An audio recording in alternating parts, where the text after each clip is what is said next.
Hey all welcome to my channel. ఈరోజు మోతీచూర్ లడ్డు పర్ఫెక్ట్గా ఎలా తయారు చేయాలో చూద్దాం. దీన్ని కొంచెం జాగ్రత్తగా చేస్తే లడ్డూలు చేయడంలో పర్ఫెక్ట్గా ఉంటాము. దీనికి కావాల్సింది కొంత ఇంట్రెస్ట్ మాత్రమే. ఇది ఎలా తయారు చేసుకోవాలో చూద్దాం. ముందుగా సన్నగా ఉండే సగ్గుబియ్యంని తీసుకొని రాత్రంతా నానబెట్టుకోవాలి. చూడడానికి కొంచెం పంచదారలా ఉంటుంది. నానబెట్టుకున్నటువంటి ఈ సగ్గుబియ్యంని స్ట్రైనర్ సహాయంతో స్ట్రెయిన్ చేసి వాటర్ అంతా లేకుండా తీసేయాలి. తర్వాత ప్యాన్ పెట్టుకొని 1 స్పూన్ గీ యాడ్ చేసుకొని బాదం పిస్తా సన్నగా చాప్ చేసుకొని ఈ విధంగా ఫ్రై చేసుకోవాలి. తీసి పక్కన పెట్టుకొని తర్వాత 1/2 స్పూన్ అదే ప్యాన్లో గీ యాడ్ చేసి స్ట్రెయిన్ చేసుకున్నటువంటి సగ్గుబియ్యంని మొత్తం ఇందులో వేసుకోవాలి.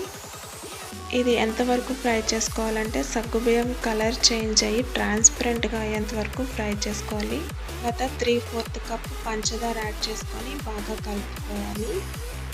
షుగర్ అంతా కరిగి కొద్దిగా దగ్గర పడేంత వరకు దీన్ని కలుపుతూనే ఉండాలి. తర్వాత కొద్దిగా ఫుడ్ కలర్ యాడ్ చేసుకొని కలుపుకోవాలి. దీన్ని 10 to 15 మినిట్స్ కుక్ చేసుకోవాలి. ఇది దగ్గర పడే వరకు ప్యాన్ సపరేట్ అవుతుంది. ఈ విధంగా వాటర్ అంతా పోయి ప్యాన్ నుంచి సపరేట్ అయిన తర్వాత ఫ్రై చేసుకున్నటువంటి డ్రై ఫ్రూట్స్ని యాడ్ చేసుకొని బాగా కలుపుకోవాలి. ఈ విధంగా అంతా మిక్స్ అయ్యేంత వరకు కలుపుకొని తర్వాత స్టవ్ ఆఫ్ చేసుకొని దీన్ని కొంతసేపు చల్లారనివ్వాలి. ఈ విధంగా చల్లారిన తర్వాత కొద్దిగా తీసుకొని ఇలా బాల్స్లా చేసుకోవాలి.